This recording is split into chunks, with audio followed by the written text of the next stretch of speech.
Hello,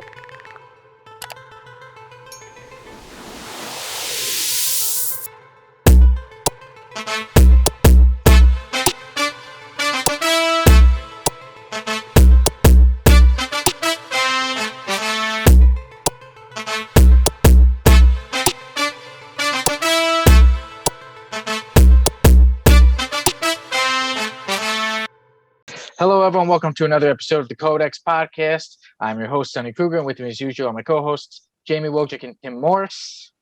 How's it going, guys? Hi, guys. We had a fun pre-show. We were talking about, Tim was really excited about Alligator Loki getting his own series. We were going into what we were going to talk about on the show. We had some good conversation, some good talk. We talked for quite a while on our pre-show today, having a lot of fun. And now we get on to the regular show. We will start off with comic book news, like Miss Marvel getting her own trailer. We would talk about our works. Codex has been very busy lately. And our topic of the week: who do you think was a poor casting for a comic role in film or television? We will have another segment of Do You Know? And we will review Green Lantern: New Dawn. Yes, thank you. Yeah. I'm so glad I got you into Green Lantern, Sonny, because now it's like, ooh, I got a good one. How about a Green Lantern? How many Green Lantern trades have you bought already? Well, I did it back a while ago. Oh. Okay. So, and then I've had issues, and then I would see him in other things, but then now, like I said, I'm like, okay, let me get more. Well, good luck finding any more Kyle Rayner trades, because those are the only two that DC published, and that's unfortunate. Yeah, that was 181, 82 if you count the zero issue in Millennium, and not annuals. They only made two trades, and that was for New Dawn and Emerald Twilight. Wow. DC, what is your problem? Come on. But there it is. Hook a brother up with some Kyle Rayner, so that way I don't have to dig through 7,000 issues to figure it out. I may have to get on that, and I have my ways of finding things out. So, yes, if I find anything, I'll let you know. Please do. But we'll start us out, Jamie. Will you start us out with our comic news? It's been a week. I forgot how to do this. No, 2 weeks. It's been a bit. No, but we did have the Ms. Marvel Disney Plus trailer drop. Guys, I don't know how to feel. Like, I played the Avengers game with her. She's relatively still newer within continuity lines. I feel like this is more geared towards like young adult to me. I'm still gonna watch it regardless as a comic book show. I take my money, obviously, but it's not something that I'm gonna jump up and down for right now. I need this. I like the effects in it. I definitely like the casting.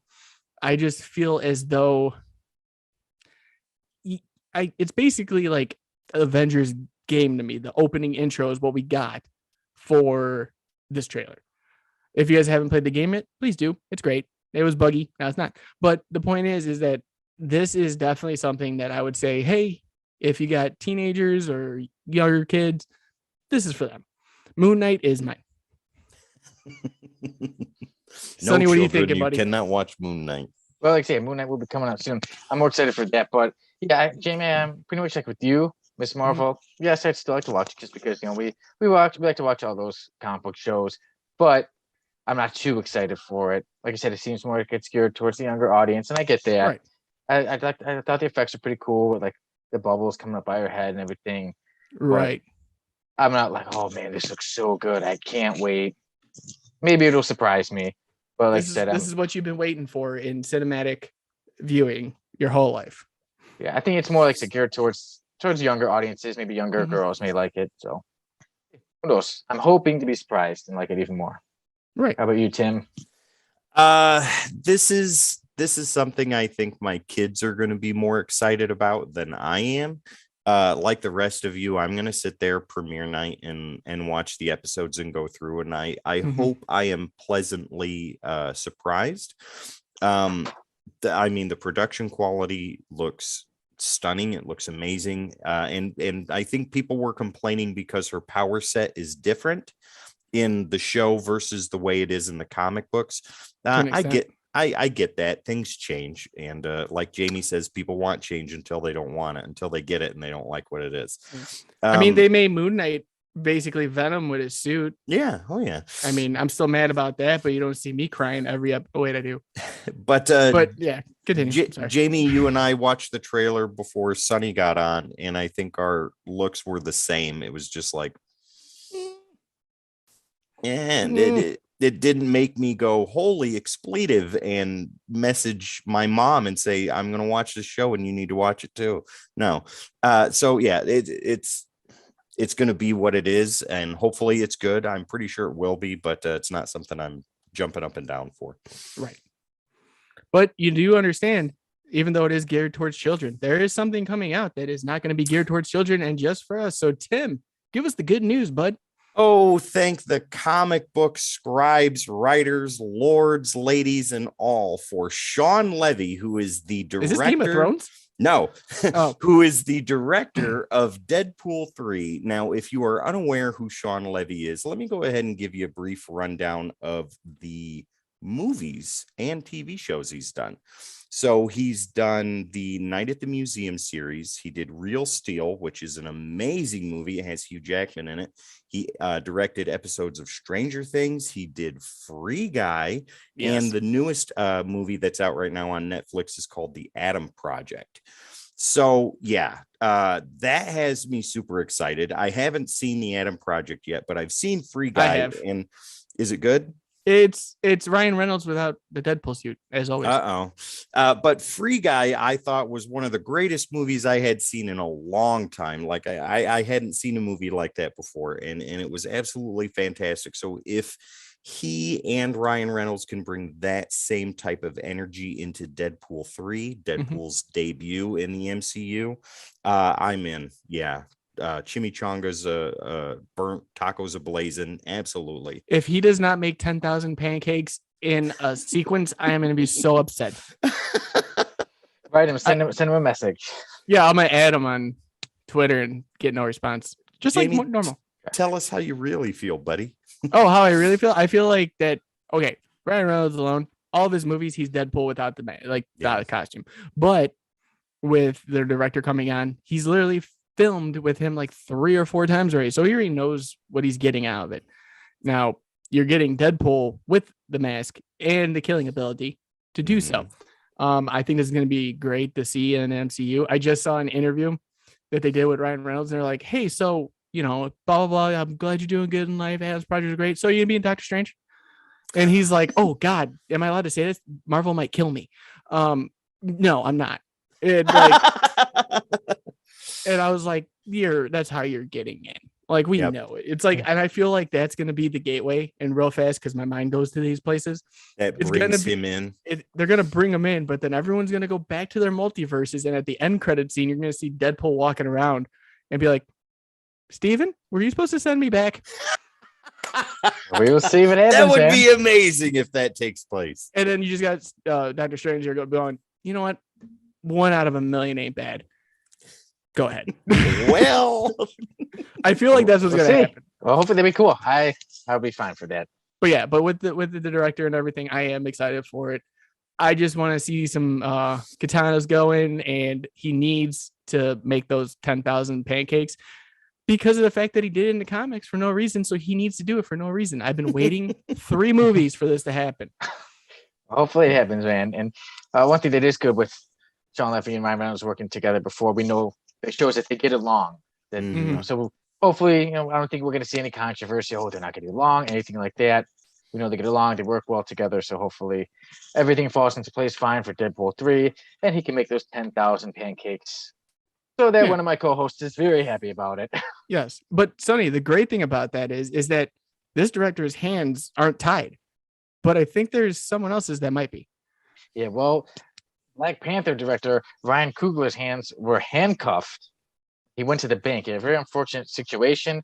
He went to the bank to withdraw $12,000 because he didn't want to say it out loud. Like, hey, I want my 12,000. He wrote on a note and sent it in, gave it to the teller, and they immediately thought he was robbing the bank. So they called the police, and there's video footage of the police approaching him. And as soon as he turns around and he's like, what?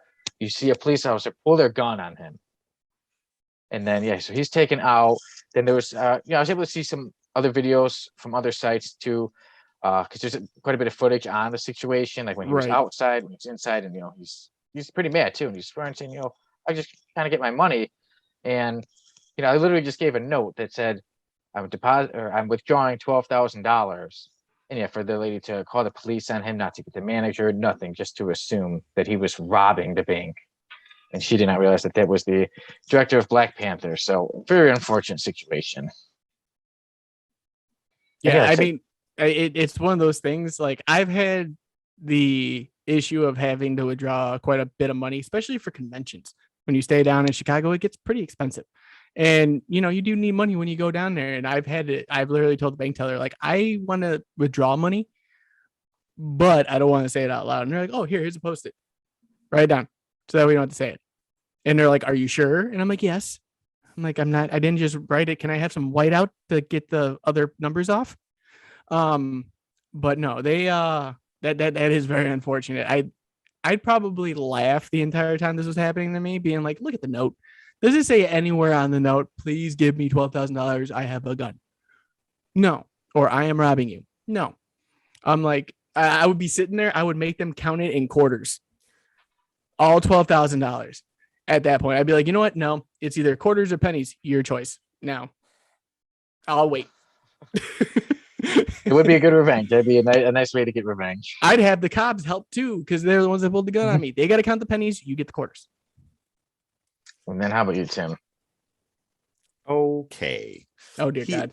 Here's my opinion. Anytime you have an elongated okay from Tim, get ready, get some popcorn, sit down, relax, and let's do this, I guess. It's going to be pretty quick. You don't slide a note to a bank teller on your own without context at all that says, I want to withdraw, etc., whatever, how much amount of money. Jamie, the way you said that it was done is the way it should be done. I'd like to withdraw some money, but I don't want to say the amount out loud. May I please have something to write this on? Now, what happened to the director is it's ridiculous. I mean, it shouldn't have happened, right? Because his intentions were not ill-willed or anything like that. But you have to understand the person behind the counter. And I know I'm going to get blasted by whoever, but I don't care. We know. No, I don't. Absolutely not. That teller back there, the only thing she wants to do is go home. He or she or whoever it is, the only thing they want to do is go home. And when a note is slid to them by somebody, doesn't matter the color of their skin, doesn't matter the orientation that they choose. If a note is slid to them and that says, I want to withdraw $10,000, $12,000, whatever, what do you expect them to do? Push that panic button, right? They're not going to go and run to their manager. They're not going to go and run to their supervisor. Excuse me 1 second, and let me go take care of this. No, that's not going to happen. They're going to do what they're told to do and push that panic button, and then police are going to show up. Yes, but you understand the context of what you just said, though, right? No. Okay, I obviously. There's a difference between give me $12,000 and a Post-it note, and I would like to withdraw $12,000. What did the Post-it note say, though? I have no idea what it said. It was his name. Would they say, yeah, it's withdraw $12,000. Right. Okay. Okay. His account too. Yeah. And all, say that one more time. I think it had his account too, like from my account. Yeah. We'll see with that context, it makes things very different. But like I said before, and I stand behind that, sliding a note to anybody, especially a bank teller, what are they going to do? They're going to push that button. They're going to call the police. That's exactly what they're trained to do. That's what they're told to do. What happened to him is unfortunate. It shouldn't have happened. It didn't need to happen. And the public display of handcuffing him and things like that and pulling a gun on him right away, that shouldn't have happened either. There were a million different ways for this to go down, and it went down the wrong way. Yeah, I do see what you mean when you say, "Oh yeah, it is good to speak up or to say I'd like to withdraw, then do it." And in his case, yeah, I mean, but you know, like it must be really bad to just you're trying to be, just trying to say, okay, here I want to withdraw money, and before you know it, you're handcuffed. You have the gun pulled on you. Just my opinion, though. I'd still make them counting pennies at that point. And then once I'm done counting pennies, then give me the cash. And then points I don't know, his life, and that's I guess the thing that but why a lot of people are mad is because, like, let's say with racism, we don't know how much in his life he's been Mhm. accused of things to say. Mhm. I've Right. done this. I've directed all these big movies, and I have this money, and I'm going to be accused of robbing. The only And thing I know about the director is the fact that this happened. I don't even know what he looks like. So the only context I have to go on is this one moment in time, this one event. Yeah. so he is African American. He has directed like Black Panther. He'll direct the new Black Panther. He directed Mhm. movies like the Creed movies Hmm. and Yeah. Fruitvale Station. Yeah, so I guess that's the thing. Maybe they said mad too. Because obviously, Yeah. maybe he's dealt with this before. Even though I get to say, my brother, like me, obviously, I've mentioned before, I'm half white, I'm half Mexican, but I look more white, right? Have you? Most people look at me and they say, "Oh, you're an Italian man." My brother, he is half Mexican and he looks more Mexican than me. And there was even a time where he dealt with something where he was in Barnes Noble. He's a big wrestling fan. He likes wrestling more than anybody I know. And he was in there and he just wanted to read wrestling. And suddenly the police come up to him and they grab him and they pull him out. And then they say, "Oh, you look like you fit the description." And he's like, "I'm Oh. just reading a wrestling magazine." And then the lady at least pointed him out and said, "No, that's not Well, the guy who robbed him." It's like that. And this is from the state that I live in, and this makes me very ashamed that this even took place. This police officer, highway patrolman, Tennessee state trooper, I believe, pulled over this guy, DoorDasher, if I'm right. I could be getting all this wrong. The point is that the person that was pulled over pulled out his phone, set it on his dash, and recorded, so he could record the interaction, the conversation, everything that took place. This police officer felt threatened for his life. The man's hands were up, the phone was out, and he tased him. There's no reason for that. Yeah, it was just drawing the line somewhere, and the line went too far on this one. Yeah. But you know what else went too far, Jamie? I don't think that's a great segue into this next one. It is, because we lost a great man. Yes, we did. Unfortunately, William Hurt has passed away. Thaddeus Ross. For those of you who don't know, he's been in almost every Avengers movie. Yeah, I'm kind of taken back by that one because of the fact that I've been watching Red Hulk for so long, or the Thunderbolts for that matter, just the form. And I don't know how we're going to achieve that now. They'll find something. It's Marvel. Kevin Feige will just be like, CGI him, and we'll be fine. But no, we lost a good one in this aspect. Someone that, God, I grew up watching because of the fact that he was in all my favorite movies. So yeah, I think this affects the MCU in quite a bit of a way, especially for future projects, because I know they had stuff lined up with them. I'm just kind of curious on what they're gonna do with next steps now. So what do you guys think? Yeah. I was just gonna say, William Hurt. It sucks. I mean, he was great as Thaddeus Ross, both as the general and then the Secretary of Defense. It's a major loss in Marvel and in Hollywood too. I mean, one of the best performances I ever saw him in wasn't even comic book related. It was on the miniseries Nightmares and Dreamscapes from Stephen King, and they chose short stories throughout a bunch of his different books of short stories. And the one that William Hurt was in was Battleground. Man didn't speak a single word, and his performance was absolutely fantastic, fighting G.I. Joes. If you haven't seen that, go find it, guys. It's absolutely wonderful to watch. But yeah, it sucks. We're not going to have him around anymore. And I found out that he passed away a week before his birthday, before his 72nd birthday.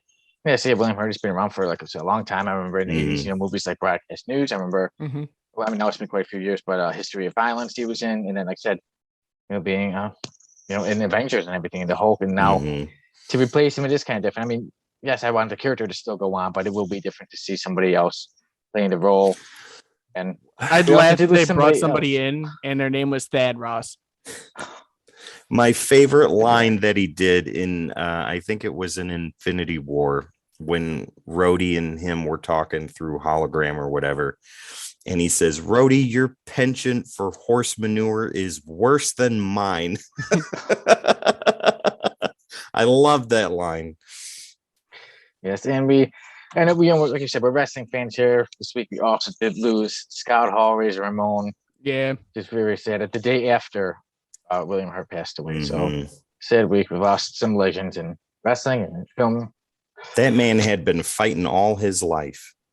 Yeah. I'm like, I need to get a toothpick and throw right at the camera. Sonny's lucky. He throws it bounces him in the eyes. No, I can't do the show. On to the next set of news.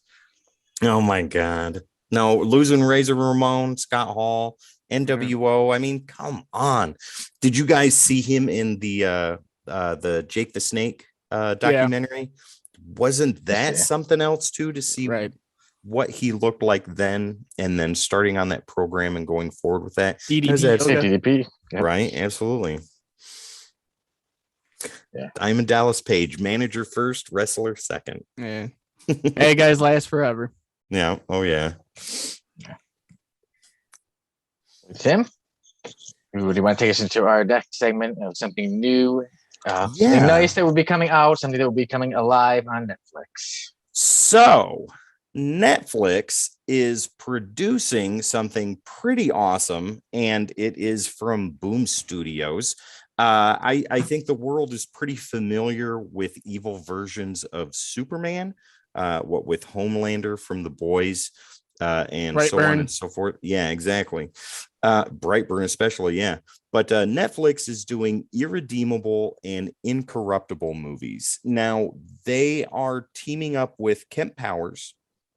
And let's see here. The Harder They Fall director, James, I can't say the name properly, and I apologize for that, Samuel, for Irredeemable. And also, if they didn't need anybody else added to that with a big, huge name, Jay-Z is going to be on board as a producer along with James Lasseter. Now, if you're not familiar with the graphic novel for Irredeemable or Incorruptible, Incorruptible is the secondary story. It's the companion story to Irredeemable. Irredeemable is basically about the Plutonian who is just like Superman, comes from another planet and is here to defend Earth, and is Superman for a short time up until things happen, things change. And he goes on an absolute rampage. I read this way back years ago. I think when Incorruptible was still in single issue form. And this was one of the greatest things I had read then. I hope that Netflix can do this justice. I really, really do, because if they do it right, they've got something absolutely incredible on their hands. Sounds like Omni-Man to me. No, I want to check it out. Sounds good. Sonny, it's worth a read, buddy. This is something that you'll read and you'll call me and you'll be like, Tim, what in the heck did you just have me read, dude? Yeah, exactly, Sonny. Because me no understand words. I forget to. Yeah, it'll be good. Okay, so Sonny, what are your thoughts? Tim, are you familiar? I think it sounds really good. You know, especially after you just told me, and then like you said, hoping that Netflix stays true to the story and that they do a great job. Did it say if it's gonna be? Oh no, yeah, they're both gonna be movies. From what I understand, yes, I think Irredeemable is better suited as a series. But if they want to do a movie, 2 hours, 20 minutes, guys, you know how to do it. Yeah, better than nothing. Yeah. Yeah. Right. How about you, Jamie? I don't see. This is where it's conflicting for me because we have so many of these stories already right now. It doesn't feel spread out enough. Like I feel like I'm getting a different version of evil Superman every month. And this just adds on to it. I mean, you guys got to look at The Boys. You got Homelander. You got to look at Invincible. We've got Omni-Man. You got Brightburn. You've got every single character like in a different comic realm. So different multiverse, I would say. But you have all these characters that are just how can I say it without sounding rude? They're just bad versions of Superman. Like what? You're not wrong. Everyone's like, what if he snaps? Let's call him something different though. Like, okay, I get it. Now, compared to what Homelander and Omni-Man have done in the comics, it's gonna have to be top notch for me to be like, you guys topped it. Omni-Man in the Amazon Invincible series? With the train scene? No, when he's fighting the Justice League versions in there. Oh, the Guardians of the world or the universe. Well, they used to be. Yeah. But no, that train scene, that was like the most graphic animated scene. I had to turn away. I was like, I feel bad for these non-characters. But No, it's one of those things. It's just like I feel like that part is so overdone now and overput that it's not really grasping unless you give me something that's incredibly different than what I've already seen. Right. Okay. But guys, on a nicer note, and this ain't civilians getting punches, it's civilians saving civilians. Sonny, what do you got for us, bud? Yes. Writer David Gallagher saved a girl the other day. A 13-year-old girl was being attacked by multiple people. She had her arm pulled behind her. She was pushed up against a car. And the writer, David Gallagher, stepped in and he confronted all the guys attacking her. And he suffered. He got beat up pretty bad. I was reading a bit about it because he said, obviously he was a bit scared, but he still did it. He still found the courage inside of himself to save this girl. And he did save her. She was saved. And he did say that he was thinking of characters like Superman, the Shield, Captain America, in his mind, like, I need to be a hero and save them. And yeah, one of the 16-year-old suspects was caught later on. There was video footage, so somebody was arrested for it. And Gallagher suffered a broken cheekbone and kidney damage from being hit with a heavy stone. And on David Gallagher's Twitter, he said, "Comics made the person I am. I hope they also inspire you to stand up for people who can't stand up for themselves." And I think that's absolutely a true hero. That is what heroes are. That's what we read comics all the time. They stand up for those, and and sometimes it's dangerous because obviously he did get hurt, but he saved that young lady's life, and it's terrific that he did that. Well, he wrote himself into a real life role. Yeah, as I say, like art imitating life imitating art. When you're in that moment, what are you going to do? Are you going to stand there or are you going to do something? He chose to do something, and rightly so. I feel like that song Hero from Spider-Man will play in the background for me. And I'll just be like, only a hero can save us. And I'm just standing there like, yeah. Wow. But other than that's Jamie's dreams at night when he actually sleeps. No, it's a good thing that he did this. He saved a young girl from further assault and damage, and now she's still around to heal from that and move on and be a part of the rest of her life. And that's an absolutely amazing and wonderful thing. I have a daughter, so that is a lot more personal to me. Mm-hmm. If something like that were happening to my daughter and I wasn't around, I would hope that somebody as brave as Gallagher would stand up for her and do the right thing. Right. Yeah, absolutely. Kudos to that guy. Two very enthusiastic thumbs up, super high fives all around.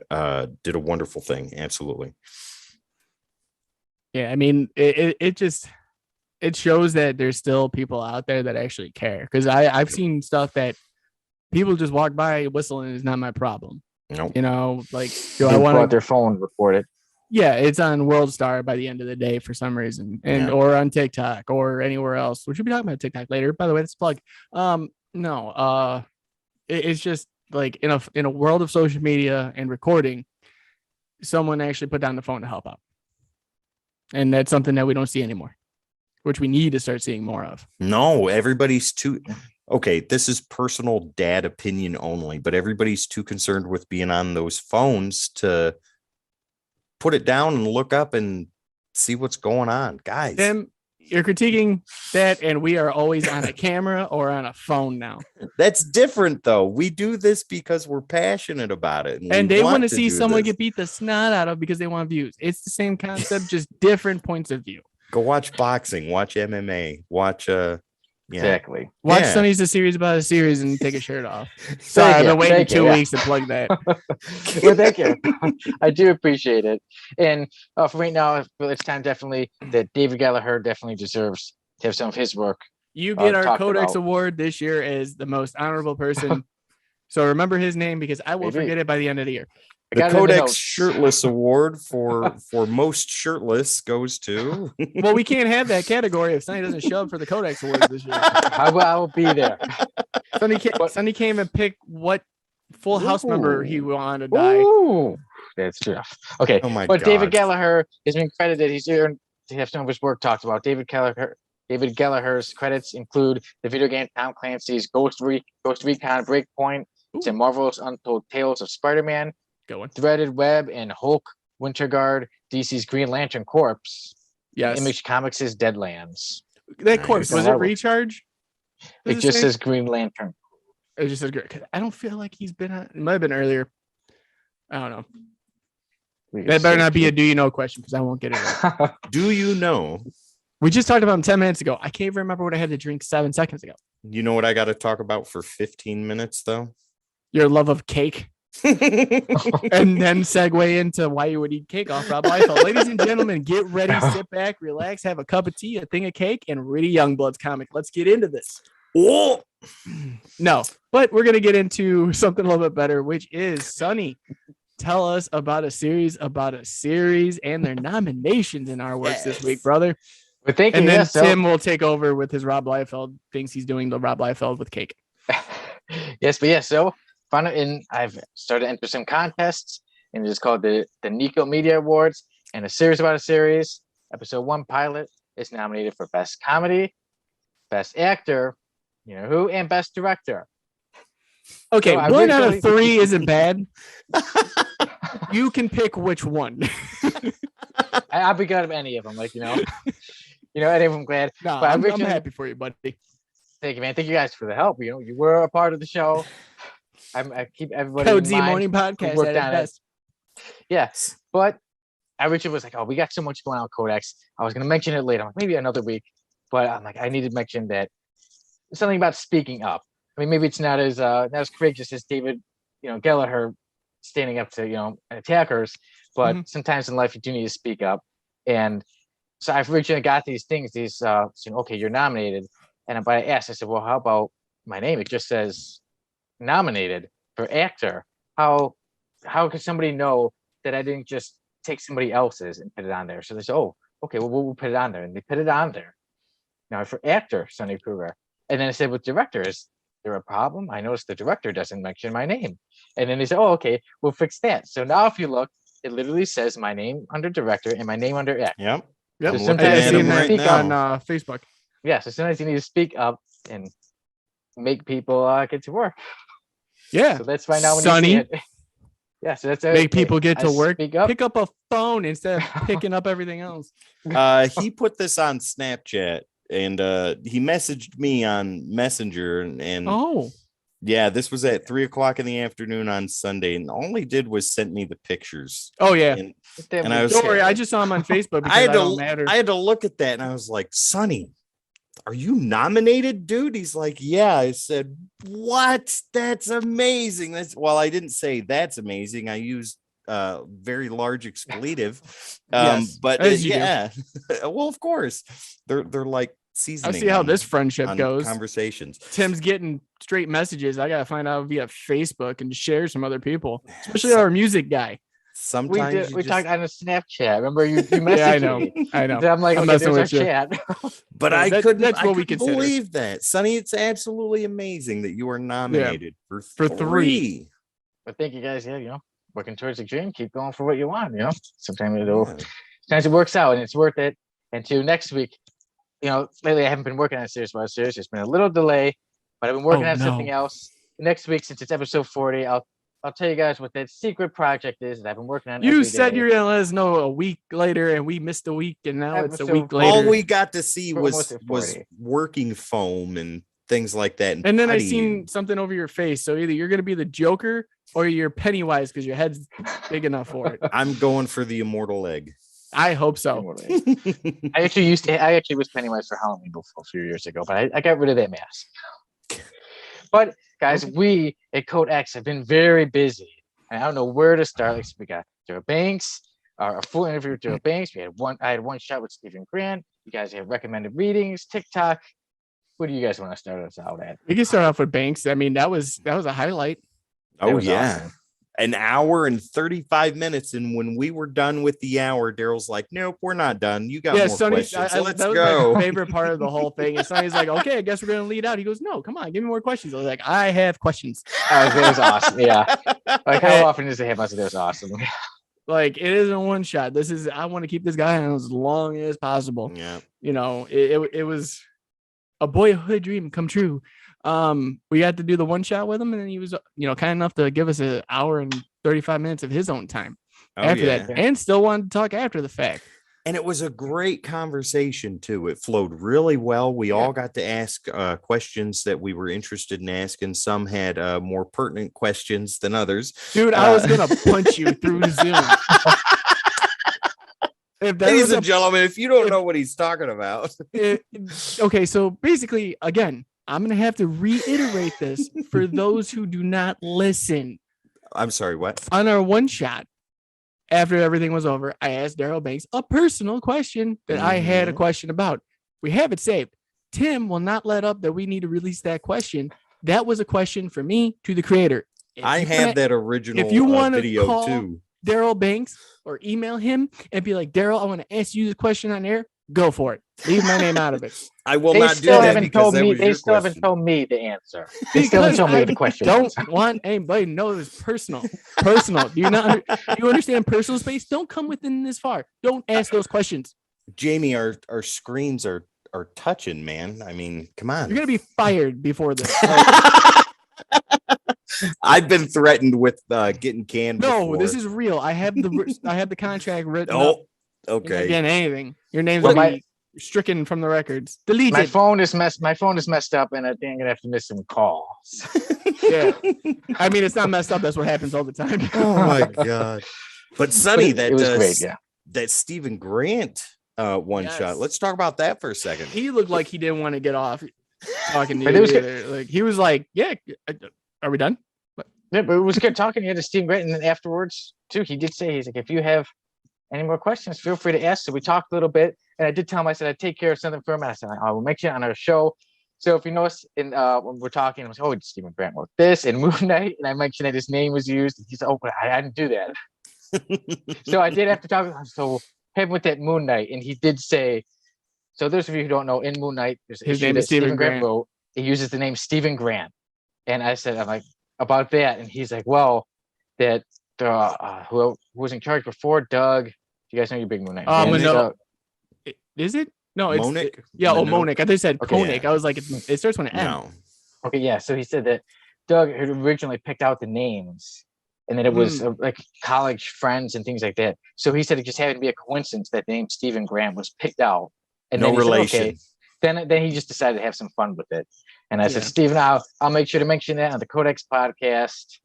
Clear that up a bit. That it wasn't. That's awesome. Truly on you, but yeah, who's cool, nice to talk to, and it was good to get some insight from a writer, and especially too, like about how long he fought to get that amazing story of Circle of Blood out there. Some stories are worth fighting for. And Circle of Blood is it. Absolutely fantastic. Jamie gives it a 10 out of 10. Hashtag no comment.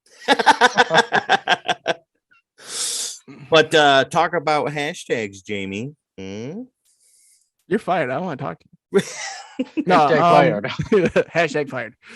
No, guys, come check out our shiny new TikTok. We are doing recommended readings on there, and they're doing quite well. So if you guys get a chance to go take a look, we have like 20 of them up already.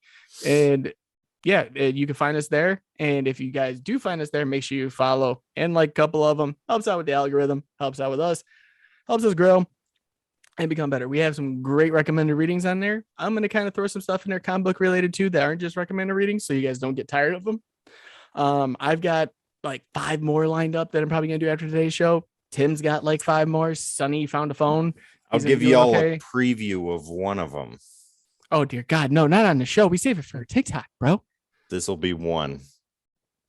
Yeah, that's all you get. And Punisher. You don't get any more than that. Maybe. Don't maybe say not. it out loud. How is that Hearts of Light? Hearts of Happiness? Not darkness.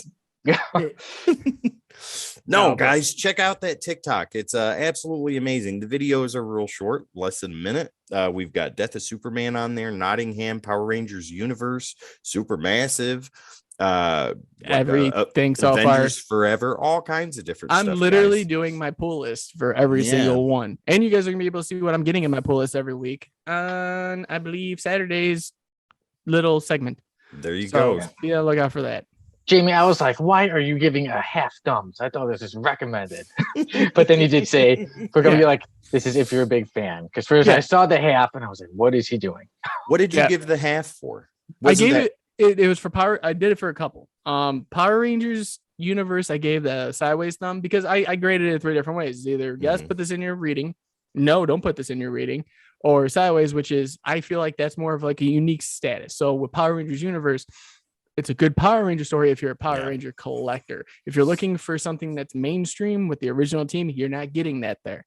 Right. Same thing with Avengers Forever. Avengers Forever, if you're not current on the newest series, you're not going to really understand what's going on. You're going to be like, why is Tony Stark Hank Pym? And why is he Ant-Man? I don't even understand. And why are the Deathlocks back? And that makes sense. You know, like why is Ghost Rider being held in a cave, chained up together with Red Skull that's actually Venom? See what I'm saying? Yeah, I can say like all these things, and you guys are like, that's intriguing, but I need context behind it to understand no why we're in about this. any of that. Yes, exactly. Sideways thumbs. Yeah, so that makes sense. Like I said, if you're caught up with it, read it. But like I said, if not a good place to start. And it's not. So and I did the same thing. I think I did side thumb for Batman 121. Yep, that was great cover. Yeah, I love the B variants, dude. They're my favorite. And we did a thing about that on Breaking the Code, so go check that out. Variant cover too much? No, but especially with that, it was more along the lines of it was not a starting point if you're trying to jump on new as a Batman fan. I think I said in there I'd wait for the Chip Zdarsky run to start. Well, Jamie, didn't we even talk about that? This is more like filler stuff until Zdarsky takes over. The villain would have been amazing if there's context behind the villain. They brought in Lex Luthor to basically. I'll give a quick rundown. Lex Luthor comes in, basically hires Abyss, which is the villain, to work with the core Batman Inc. And then Batman Inc. finds him dead, but they think they killed him, or Batman does at least. Batman gets blinded by Abyss, and then it's kind of like it falls off after that. And I'm like, this could have been a great character villain to add to his rogues, but they just kind of dropped the ball for me. So I was like, this ain't a great starting arc to get into Batman 4. You could definitely try it out and see what you think. But it wasn't my cup of tea to say, hey, if you want to read something good from Batman, this is the arc to start. That was not right. Fair enough. That's why you should follow us on TikTok and check for out all those this recommended information. Yes, the Codex Nation. Yes. Yeah, so we have that, and then we got Codex After Dark that we're doing every Saturday. This week was Sunday because Jamie was out of town. Because he needed, I guess, a getaway, but he didn't get a getaway because he was still working. Yeah, the addiction's real, guys. But no, we do that. It's just to sit down, kind of like a briefing, what we've been doing this week, what we're going over. We have some people on sometimes, might not. It's a kind of a relaxed, hey, let's talk about what we're doing. Well, last week we had the number one fan of number one fans, Tone. He's in our chats all the time, shares our stuff all the time. Tone, if you're watching right now, hey buddy, how's it going? Yeah. Thank you for the inspirational messages. Yes, I woke up and felt a little bit better about my life. Then I went to work. But no, Codex After Dark, guys, absolutely amazing. No script, no topics, no nothing. We talk about what we want to talk about. Show off what we got. Yeah, last week it was a lot about the Tobey Maguire Spider-Man movies, Spider-Man 3 specifically. We had a long conversation about that. Because Tim wouldn't get off of it. He was beating it like a dead horse. I was like, at some point, we got to stop talking about Tobey Maguire here. And But, you know, that's what you can expect. Yeah, one thing I was like, oh, I got to mention this on the show, Mike. Because throughout the last episode of Codex After Dark, at a point I was messaging a little bit, but then I was like, Jamie, Blade 2, one of the greatest action movies ever, one of the greatest Marvel movies ever. I love Blade 2. I said a half of Blade 1, Blade 2 was good. I want to hear that the beginning to end was amazing. You know what? I will do something for you. I will rewatch it again because I watched it a long time ago. I will watch them again and see how great they hold up still, because they don't. But I will see. I think 2, for me, 2 is still a top. I still loved it. I will defend it. And also Gambit. I will defend Gambit because I heard you're like, he's the most overrated character. He literally have you read a full Gambit comic? I love the way you get I have an aneurysm about 7 times off of 2 pages. You said I have a problem reading. I can read it just fine. Oh, hey, Sherry. I don't want to keep seeing that every. Hey, mon ami. Codex After Dark, ladies and gentlemen. This is just a preview. Now, if Sonny could get on an episode, it'd be better. Mr. I'm too busy with a series about a series over here and getting nominated. He's up that late anyway. Other things going on. That's But when he gets up for breakfast. Yeah. He's like, Jamie, you gotta ice read- cream. no, there's never a bad time for ice cream. Never. But Jamie, you got to read The Thing. I think The Thing is maybe one of the hardest characters to read. Like the way he talks, at least in the older. Yeah, I know. I get it. Fantastic I just The never Fantastic like. Four I is a read. I'll just throw this out there. I read the first series for Gambit, the very first solo series he had.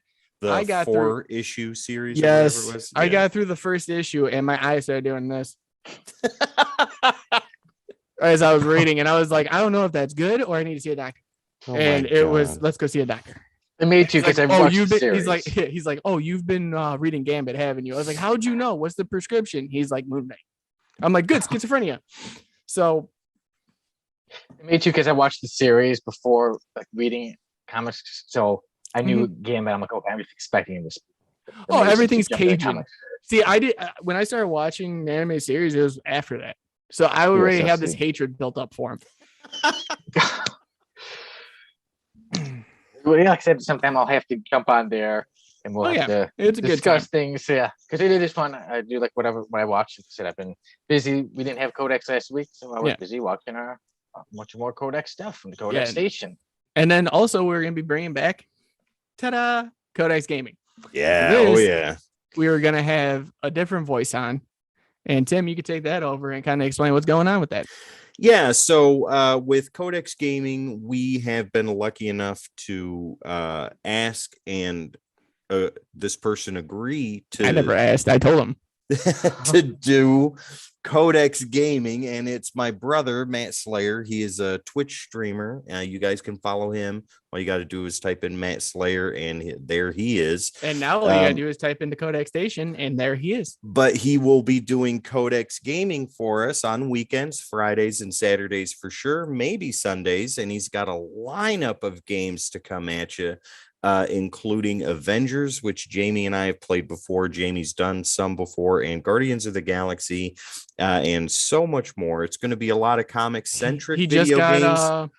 Batman Returns for Sega, so he Yeah. wants to do that too. Yep, it's going to be a lot of comic-centric video games, but he might toss in some other surprises and things like that too. But he'll do what he does on his regular channel for Codex, and he'll do morning briefings and let you know exactly what's coming for the weekend.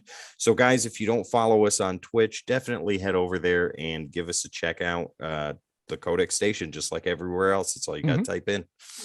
And I love that fact that all you gotta do is type in one name and we're there. Yes. What about those breaking the codes? I know you guys have been up to breaking the code as well. Yes, we have a laundry list of things we're going to be talking about with breaking the code. And Tim's got like a filing system right now that's called the legal pad that he loses every 5 seconds. I don't lose my legal pad. It stays with me. It's 'Cause illegal to lose the legal pad. It's illegal to lose the legal pad. That is Yeah, correct. say that 10 times fast. But no, we got a laundry list of things we're going to be talking about. See that those are fun for me too, because we're just literally arguing with each other for 35 to 40 seconds. And usually it goes Jamie's right and Tim's wrong. And those are the best moments of my life because I know I'm right. So watch Breaking the Code if you think Jamie's right. And I let Jamie have the wins because I'm a nice guy. Hashtag Jamie wins. Hashtag Tim's fired. Yeah, breaking the code, guys. Check it out. Lots of cool stuff. Yes, very, Your very last much. one- Your last one was on continuity, right? Continuity. in comics. Continuity. It If it doesn't matters. matter. Yep. Yeah, that was a good one. That was actually one of my ones that I've been wanting to talk about for quite a while now, and we just haven't gotten around to really saying much of it. We had a really good conversation about that too. I mean, you brought up some pretty good points, and I think like when I brought up the new 52 and things like that, that's where things got a little not heated, but a little more in depth as to how you feel about continuity versus things that I have seen. And stuff like that. So yeah, guys, you that's an episode you need to check out if you haven't. Everyone's got an Breaking the opinion, Code. no matter how wrong you are, Tim. That is very true. still doing a Star show. Trek is better than Star Wars, but I'm still. And we're gonna shut the show off now for fans that are not gonna watch anymore. I'm gonna edit this out. Are you waving bye to your fans as you get fired? Live long and prosper, ladies. Live long and hope for the best on your next show. Don't we have other things to talk about, No. Rob Liefeld do. and cake. like a topic of the week or something? That is right. We do have our topic of the week, which is Who do you think was a poor casting for a comic role in film or television? And as usual, Jamie has our top 3 comments of the week. And guys, for the very first time ever, we are in conjunction with Comic Character of the Day from Facebook. Go check out their group. There's a lot of fun, talk, comic realm, everything. There's Comic Character of the Day posted. There's topics of the week from us that you guys can check out here for the top 3s. They're strictly coming from there now. And we also have a little thing running for a promotion. If we get 80 subscribers, it's $10 Comixology gift card. And if you are the 100th subscriber, you get a $25 Comixology gift card. So guys, jump in the group. All you got to do to enter is be the 100th and post down below on the latest video saying I was in Comic Character of the Day. But as for the top 3, as always, they're in no particular order. And coming up first is Koshan Jenkins saying Dean Cain as Superman. I didn't see that. Tone, our number 1 fan, Falcone, coming in with Colin Farrell for Bullseye. And then the man who runs it all, Kevin Berkeley, with Mark Ruffalo as the Hulk. And is it me that goes first for this one? Because if you guys feel like I need to go first for this one, I have quite the amount to say on this one. And I'm not going to bore people with the same old thing, so I'm going to pick Ezra Miller as a Flash. I can see that too. I hate him. Hate him. Him and Jared Leto should just jump off a bridge together.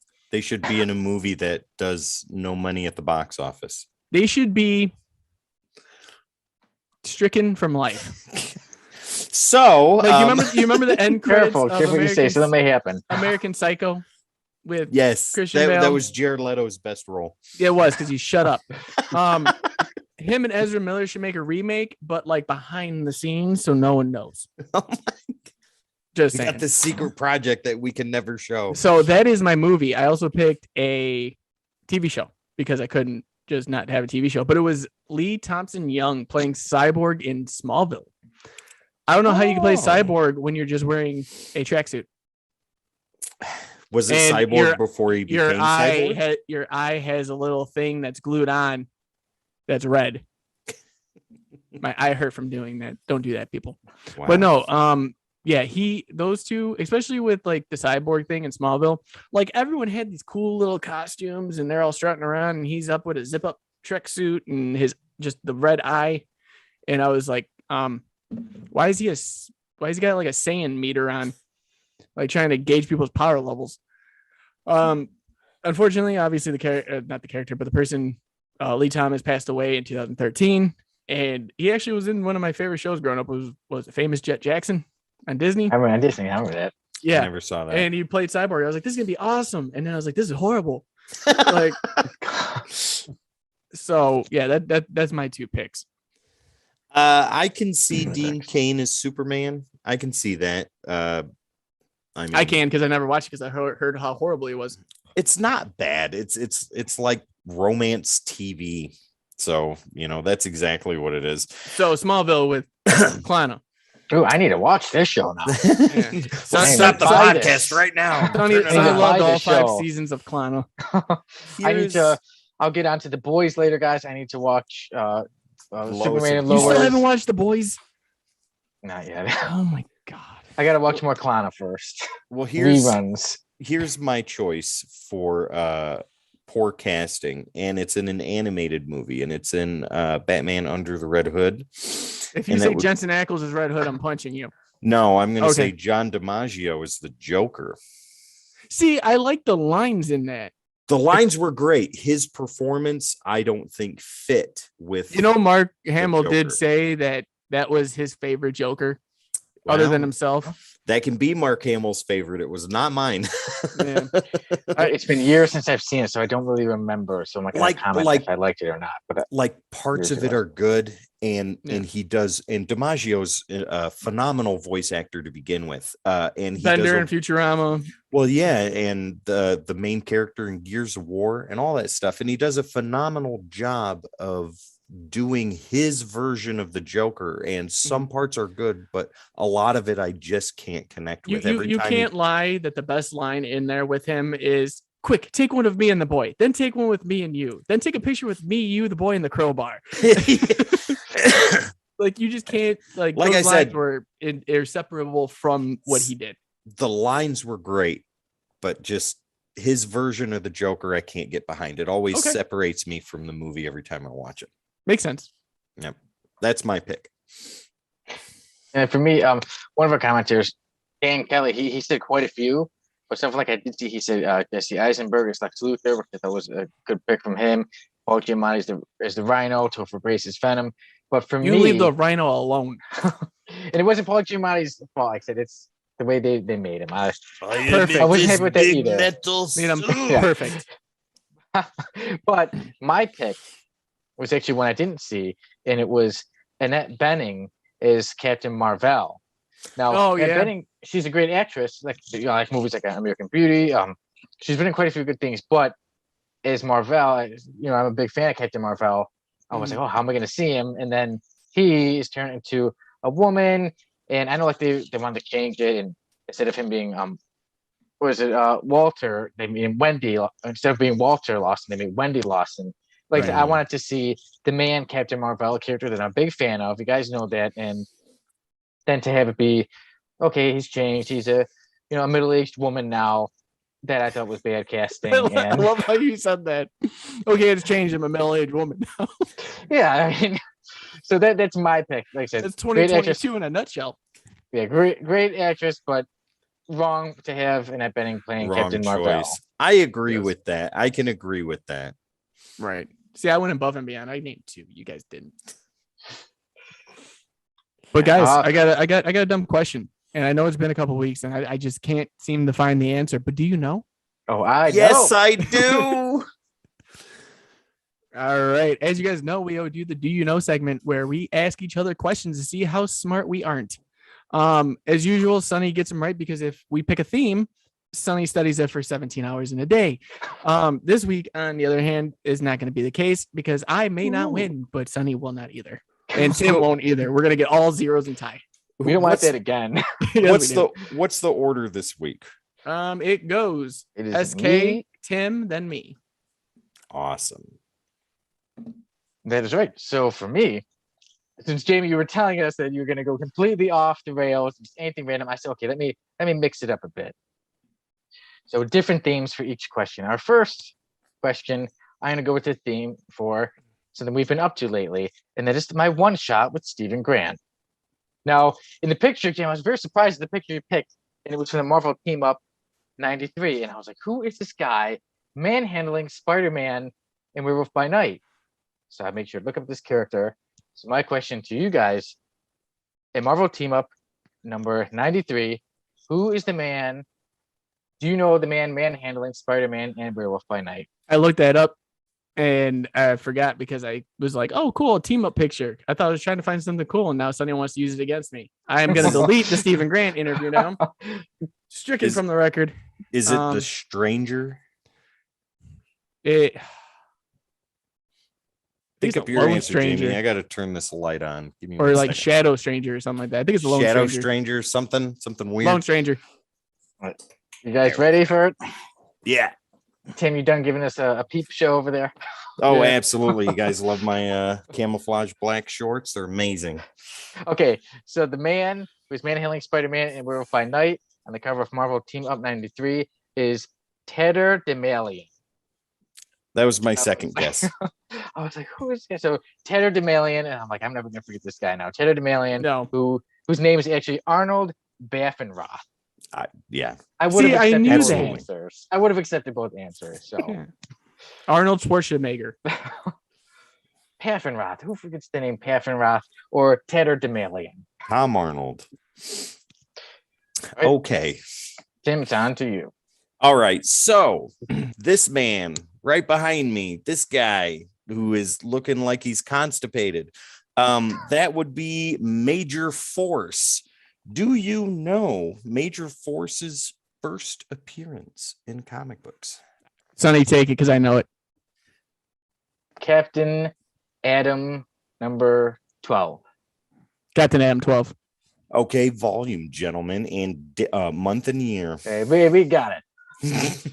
But it was February 1988. You, man. I told you if there was any questions related to this, Sonny's going to study them.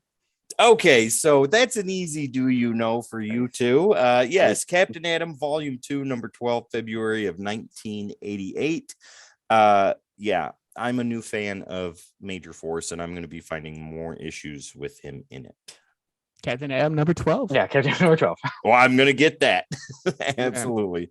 Okay, All Jamie, right. what do you got? So completely off tangent, but you guys know Eddie Brock as Venom.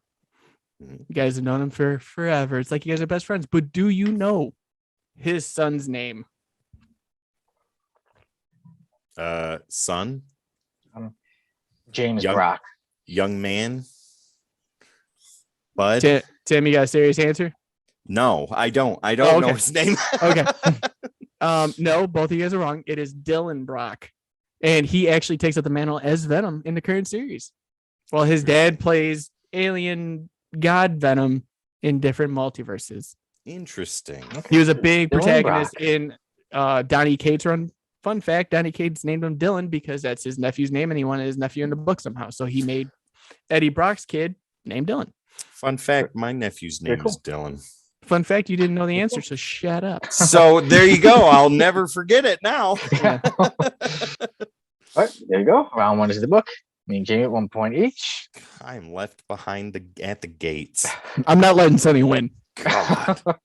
Okay, so now for the next topic, I will bring us to the book we will be reviewing today. Mhm. And it goes to Green Lantern, New Dawn. I'm going to forget it. So there's a part where Kyle Rayner, he makes a train hit Mongol. What is the name of the train? There's a big on the train. I know the answer to this. Oh my God. I know this and it's at the tip of my tongue. I'm not going to get it. What is it, Jamie? I know it. Give me a second. I'll wait. I'll wait for the train to come in. A-Train. It is. You said- Go ahead, Jamie. Wait, you repeat your said- answer. I just What said A-Train because I can't remember it right now. I'm so mad. I always hate these. Go ahead. It is Slam Track. Slam track. A-Train was a wrestler. Slam check is correct. Yes. There's my point. We're tied. And the funny thing was, I was thinking Amtrak the entire time, and I was like, "That's actually the name of a Nope. train." I can't Slam use that. Oh yeah. Okay, so sticking with Green Lantern and some storylines that we are all familiar with, I got true or false for you here. True or false? Do you know, was a video game ever made based on the Emerald Twilight storyline? True. That's a trick question. It's not a trick question. It's true or false. Well, because they did make one back when it came out, but then they discarded it. So is it true or false? Well, it'd be true in the sense that they made one, but it'd be false in the fact that it never came out, so it never saw the light of day. The answer, of course, is true. Both of you are right. It was made for the Super Nintendo Entertainment System, and just like you said, Jamie, it would have it never made it fully to completion. It was canceled and discarded. And the premise of the game is you would have played Kyle to ultimately end up fighting Hal Jordan, who I believe would have been Parallax. At that time. Nice. Yep. Right. And on the Super Nintendo, it would have been a side scroller just like Maximum Carnage. And I think it would have been awesome. Yeah. Sounds But cool. That's why I was like, this is a trick question because it's true and false because it never made the light of day, but they did make one. well, the So I get 2 points because I'm right. the attention is in the details. Was a video game ever made? The answer is yes. Was it released? No. Yeah. Absolutely not. So yeah. Okay, what, man? Go ahead, Jamie. Guys, this is the only Green Lantern question I have. Well, you and Sonny are tied. Yes. Thank God. But no. Guys, we all know the Earth Green Lanterns. We all have seen them. We've all heard of them. But do you know what planet is Kilowog from? Kogar. The same planet Gnord is from. I have no idea. It's Bolavax Vic. That was my next he's suggestion. Bolavaxian. That's the name of the species. Of course he is. Yes. So basically, it's one of those, I lost the love of my life and, joined up with the Lantern Corps. had one of those instructors that called him a poozer the entire time. So once the instructor died in a heroic battle, Kilowog took over his training the cadets and used poozer from that point on. Wow. Very nice. Kilowog's a character I've always liked. Yes. Rest in peace, Margaret Collector. Tired, boss. Tired. Wrong movie. Don't make me cry. Come on. Sorry. It's a happy segment.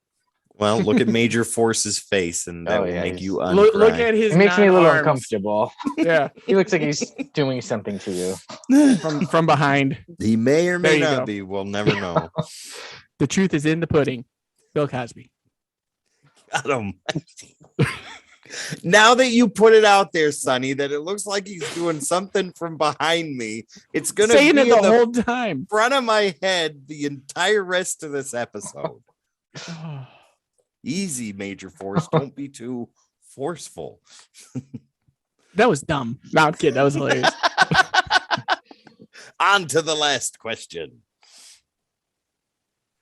Yeah, so yeah, now that's you, Sonny. I was like, Tim. Sonny's like, I was like, Tim. Okay, so now it's on to me. So he said, first was something Codex has been up to. Second was Green Lantern. And then now, since Jamie was telling me that it was going to be very random, I said, okay, I'm going to have to bring a very random one.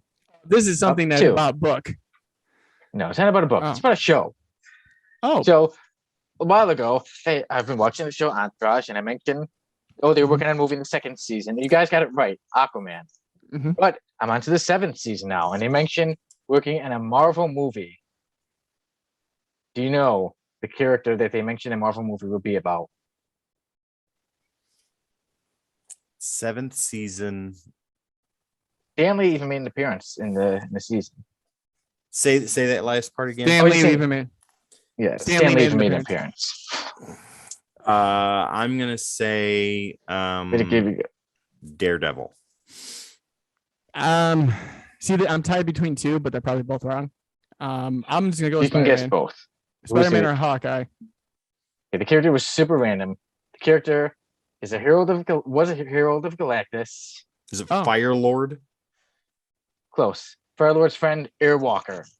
Airwalker.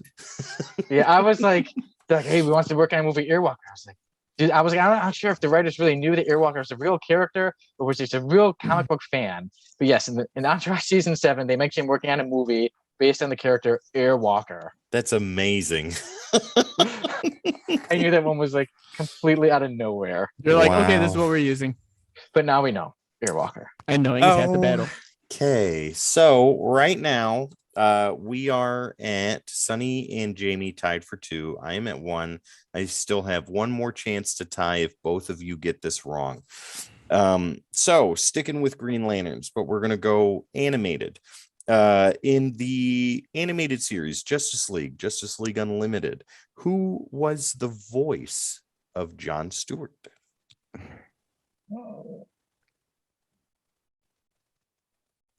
Give me a moment. I'm trying to picture his voice. So I know his voice. His voice is easily recognizable. I'll give it. If you give me his first name, I'll give it. Because I was wrong. It's Clarence. That's what you're going with, Jamie? Clarence? Yeah. Okay, Sonny, what do you got? I feel like it's somebody it's someone we know because his face is everywhere. Yep. He's in a lot of animated stuff. He always plays Jon Stewart, and I can't stand Jon Stewart in those shows. And the thing is, I like Jon Stewart. I do too. I'm just gonna say the first name is Julian. No, you're both wrong. It is Phil Lamar. Oh, yeah.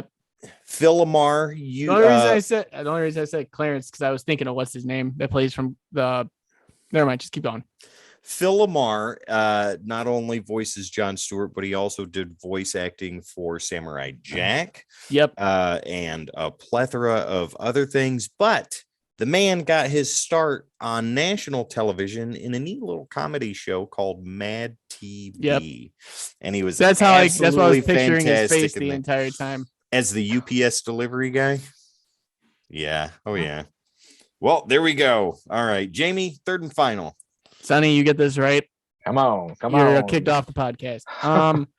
So we all know out of it yet. We all know that actually, Tim might tie us on this. I think because me and Tim have had talks about this in the past. So we all know there's always been a Harley Quinn to the Joker. But do you know once Harley Quinn left Joker, Punchline came in? Do you know what the first appearance of Punchline is? I thought you were going to ask who is it. I got it, but then the first appearance of Punchline. Yes, I do. Yes, I do. Yes, I do. Tim, I'll let you go first. It would be. Don't do it, Tim. Don't do it, Tim. Don't do it, Tim. Okay, I'll just give it. I'll just give it. Because he's gonna win if he gets it. I mean, Tim. Tim, you go. Don't worry, we can wait. Okay. Harley Quinn number 8. Jamie, I might get the title wrong word for word, but the issue number is 3, and it's a Year of the Villain. Something or other, right? No, you got 3 right. Damn it. Okay, it's so Hell Arisen 3. That's what I said. Hell Arisen 3. Yes. That was after year. That was after. Right. Yeah, that was after Year of the Villain. Okay. There you go. So it's SK. You didn't win by yourself this week. I told you. It's tied. That's fine. Win is still a win. Sharing is caring. I stumbled at the end. I got the number right, but the title wrong. I'll give you a half point. We're not giving half points. A point and a half. No. Yeah, I know that's the point. I was like, I'll give you 99% of that point. I'll take it. Right on. I almost going to ask who's Joker's girlfriend. I thought I had this one, but I saw your face. I was like, nope, Sonny, you don't have it. At first, I thought Batman, what is it, 93? Batman 89. 89. Well, 93 isn't that like her first cover appearance? That's her first cover. Like that. Yeah, see, that's immediately what I went to. See, I hate cameos and first appearances because technically the first cameo is Batman 89. Because you see her talking on the phone to the Joker, and all you see is the little face paint on the bottom, but you don't see anything else. Which is a cameo. That is not a cameo. It's not a first appearance. Then it's not a cameo or first appearance. It's the first introduction of the character. Breaking the code. Cameos first appearances. Dude, you're gonna lose because I'm just gonna kick you out of the meeting, and I'll give all the reasons why you're wrong. But no. So back to that. That was her true first appearance was 89. Yeah. But her real full body appearance was Hell Arisen 3. The first cover was Batman 93, and that was the B. Right. That was the A and the B cover, and I have both. So I think I have either the 3rd or the 5th printing of Hell Arisen number 3. I have one of them because that one sold out so quick. Yeah, but I do have her first full cover appearance, and that is 93, and I have the B cover, which just has her on it. Yeah. Okay, Miracle Molly. Me and Jamie 2, Tim 1.99. Yeah, I like this. I'm going to keep doing this every week now. God. We're going to be like a random results of everything. Yes. All right. But guys, do you know is in the books? And now we go into our review of Green Lantern New Dawn. And as always, you guys like to start it out. Timothy has the credits. Yeah, so Green Lantern. Tell us about our friends, Tim. Yes, our newfound friends that want to talk to us all the time because they love us. Green Lantern New Dawn storyline would be Green Lantern issues 51 through 54. And the credits for those 4 issues are as follows. Writing goes to Ron Mars. We did a one-shot with him. Check it out. Artwork goes to Daryl Banks. We did a one-shot with him and full interview. Check that out. Inks go to Romeo Tanghal. Colors to Steve Matson. Letters to Albert de Guzman. Not Dukeshire. No, not the legendary Ed Dukeshire. I keep saying that until it runs out of funny. Assists belong to Eddie Berganza, and that's 51 through 54. Tim, you want to take it off and start it? Yeah. Okay. So, I've read it like 7 times, so Sonny, I know you're better at going over the whole story than I am, but we give Spark Notes. Yeah. Cliff Notes, Sonny. I'm going into class and I need to know New Dawn 51 through 54. Quick. Going through the window. But yeah, I could tell it all to you in one phrase. Get in the fridge. I know. I love how it starts out with Kyle being thrown through that window, and he's like, yeah, I didn't want it to go this way, but this is how it went. And he is getting the snot kicked out of him by Ohm. OHM. Is that right? Mhm. Ohm. Yeah. Some guy that found a Iron Man level suit and is connecting to the power grid in Los Angeles. He's in the middle of a Rodeo Drive, however you want to call it, in Beverly Hills. Rodeo. And he is causing all kinds of chaos. And then it kind of goes back to Kyle hanging out with his girlfriend, who was his girlfriend, that's not his girlfriend currently, but they end up getting back together through the course of the 4 issues. But why, Tim?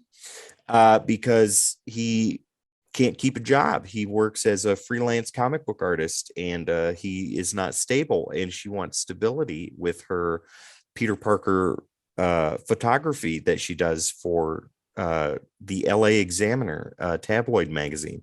And so anyways, it goes on, and he ends up showing her that he has this ring. He's not quite exactly sure how or why he was chosen, but he was chosen nonetheless. And then he goes to fight Ohm, kind of gets the crap kicked out of him, and then eventually ends up turning it around, using his willpower to cut Ohm out of the suit. And that's pretty much it for 51. And then it moves on where he and his girlfriend are working together.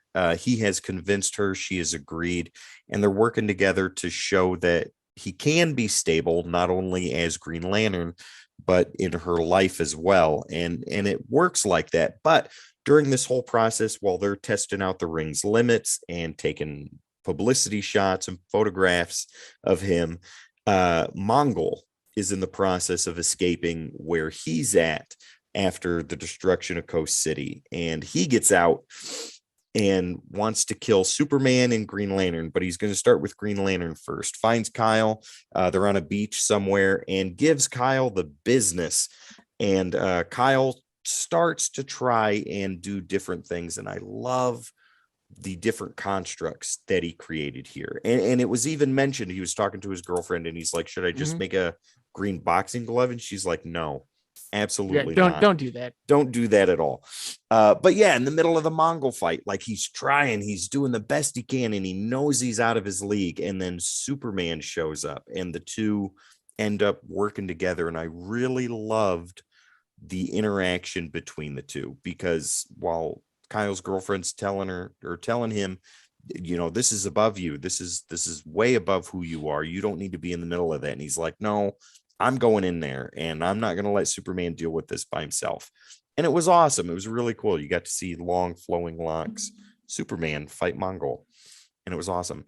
And then you move on to 53, and that is where Major Force, this guy, comes in. Let's start calling him the Violator. He, during the prison break for Mongol, which was unreal, Major Force is one of the villains that ends up escaping too. He is hired by some nefarious government agency to get the power ring from Green Lantern in one way, shape, or form. Mm-hmm. And he does he doesn't do that, but that is what he is put to task to do. And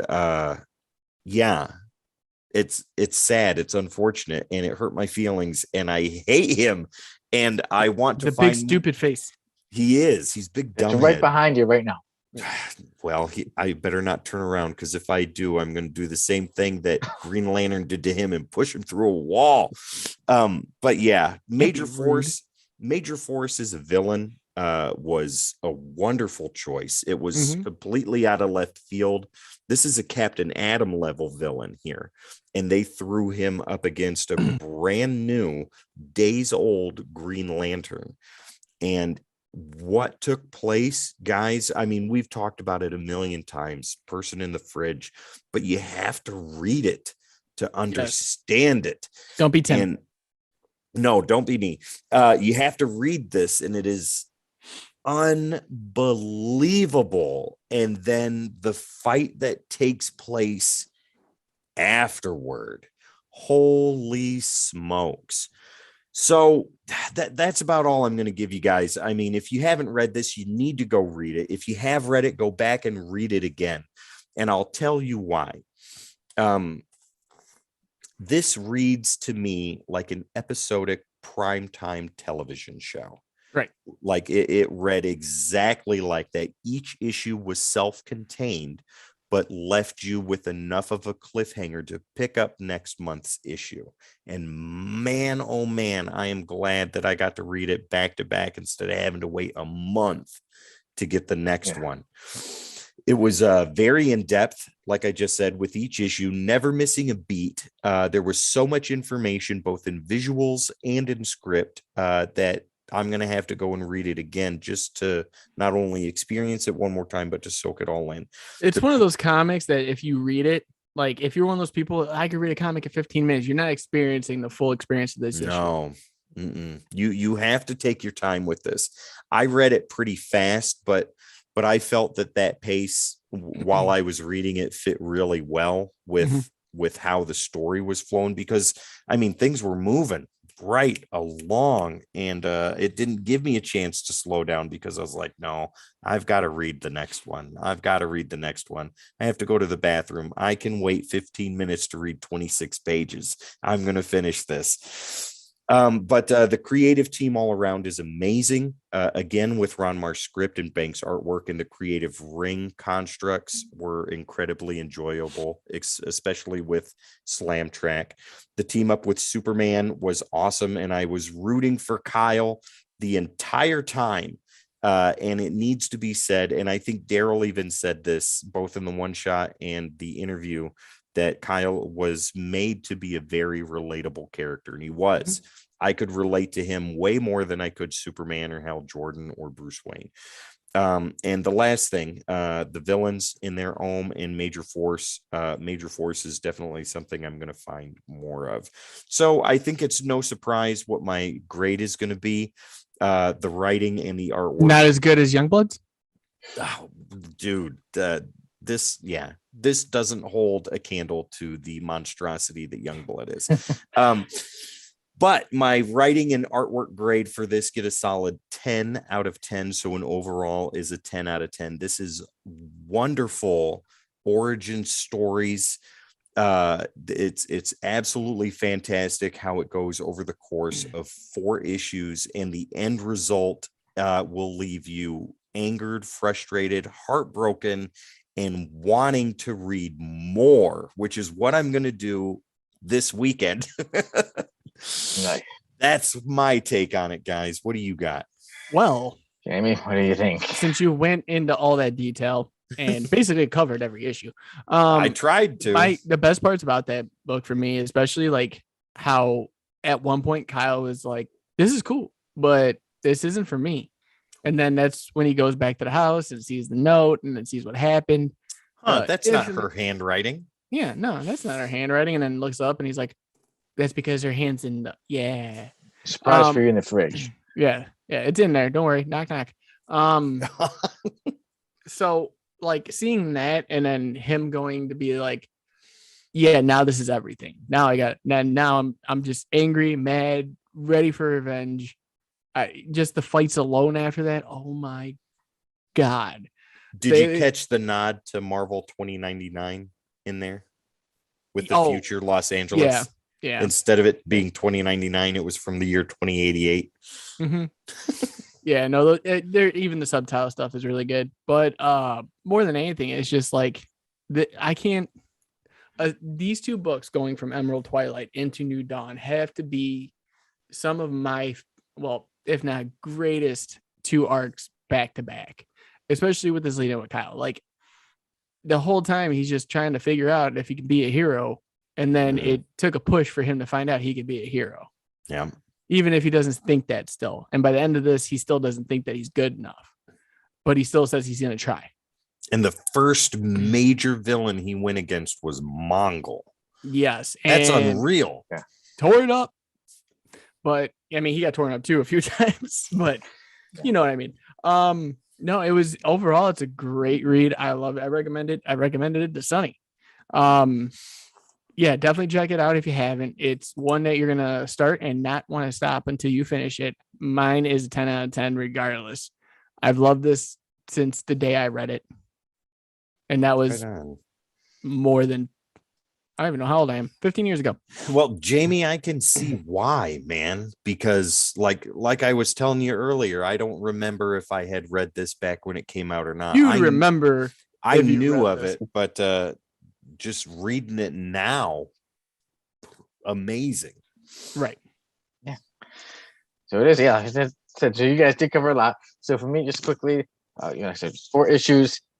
The first one with Ohm, I felt was a little bit slower. I was like, I was expecting a little more. And then I said the next one, Mongol, Superman, like I said, amazing fights, and we get Major Force, and we get the refrigerator. That's why I'm wearing my William the Fridge Perry jersey on, because the refrigerator. And ironic.